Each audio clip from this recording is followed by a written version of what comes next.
Here's a game. Demograph. Has the white pieces. D4. Okay, knight F6.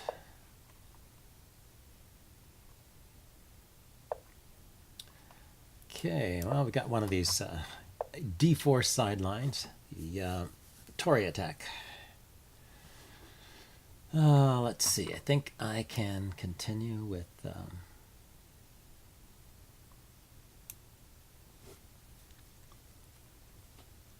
C5 and let him take there if he wants to and mess up my pawns. This will be interesting. He decides not to. Okay.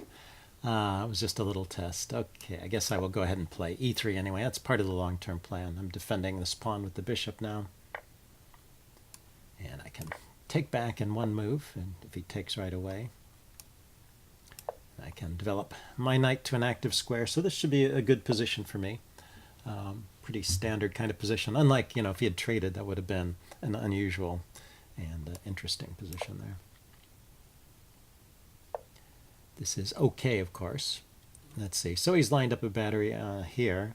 He's threatening to take the knight and then take the pawn. So I'll go ahead and move my pawn out of danger and ask the bishop if he wants to take here or not.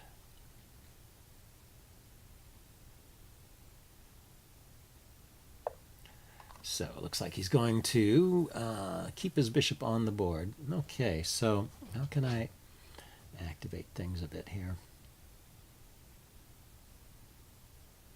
I can retreat my bishop to unpin the knight, which would give me some possibilities with the knight. I could start playing with the pawns over here on the queen side. There's potential for a minority attack of these two pawns against these three pawns.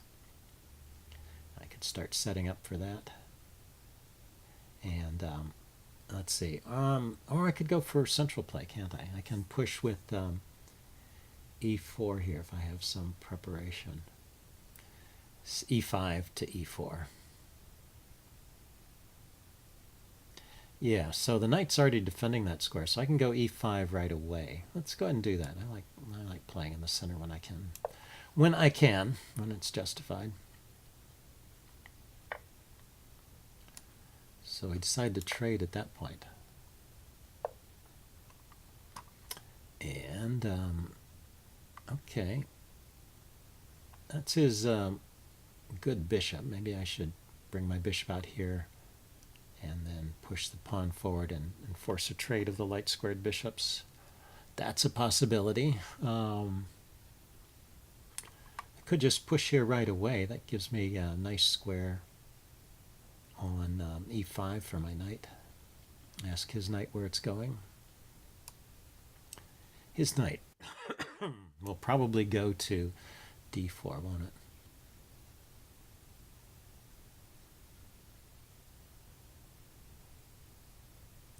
Yeah, that's not a whole lot. Let's go ahead and develop the bishop first. I'm not committed to pushing the pawn. We might have other ideas here. But actually, it starts to look good here.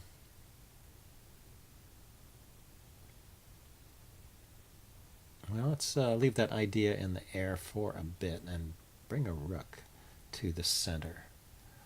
Maybe the rooks belong on the C file and the D file here. This bishop is loose. So anyway, I'll put this rook on the D file and the other rook on the C file. And that'll be my setup here.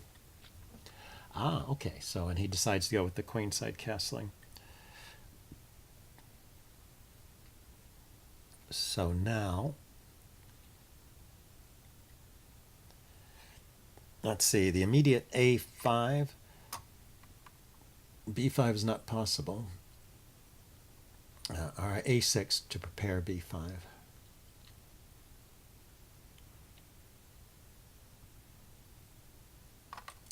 Bishop to F5 to hit his queen.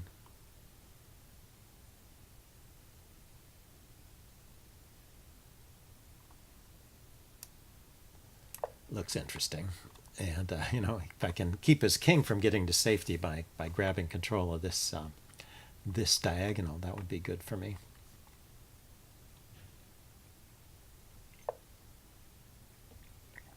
And he lets me do it.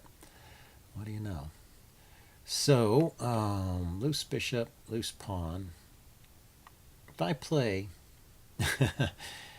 a6 anyway, and he takes a pawn, and I bring a rook over, my knight is defended, and his queen has nowhere great to go, does it? Can come along this side. Here, here, here. Could go to c7.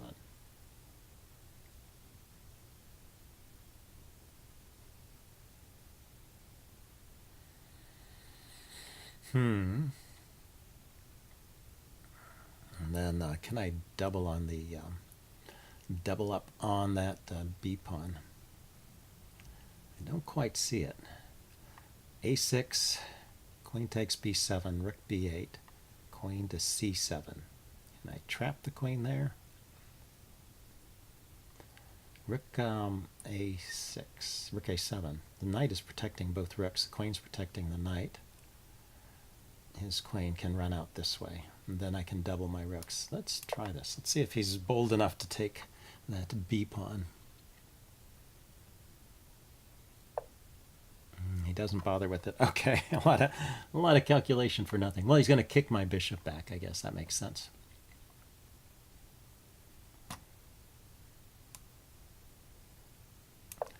So let's pile up on the queen side here.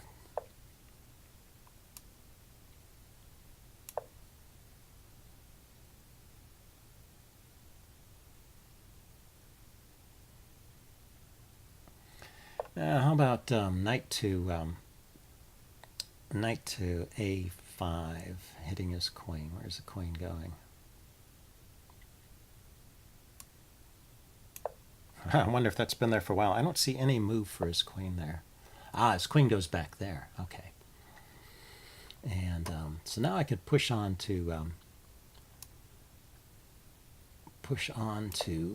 b4. I should probably speed up a little bit. He's got 8 minutes left on his clock, and I only have 3. Of course, I shouldn't speed up too much just because he's not thinking. I should still allow myself enough time to think. So I can trade off the knight and take the pawn.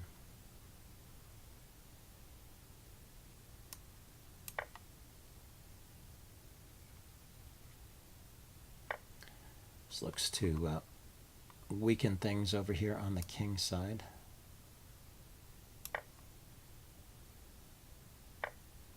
So I've got a check here. The two bishops make a nice crisscross pattern, but his king still has one escape square. Here, if I play here with my knight, no, his knight can block it. I was going to say I'm attacking his knight and I'm attacking this pawn, but his knight can go to d4, sadly. Okay, let's go for the check.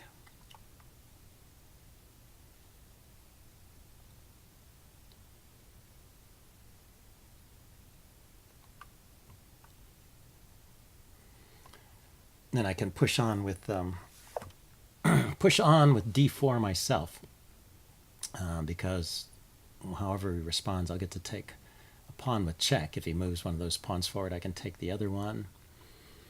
Yeah, just opening things up here seems like the right idea. And if he takes, that still is going to open up some lines for me. I may even sacrifice the exchange there. For example, if he takes with the knight, I can play rook takes knight, and then queen takes. Surely that must be good. Should I throw in the bishop check first? Okay, so let's look at this. Rook takes knight, pawn takes, bishop here check. King goes back there. And queen here check, or rook here check. Yeah.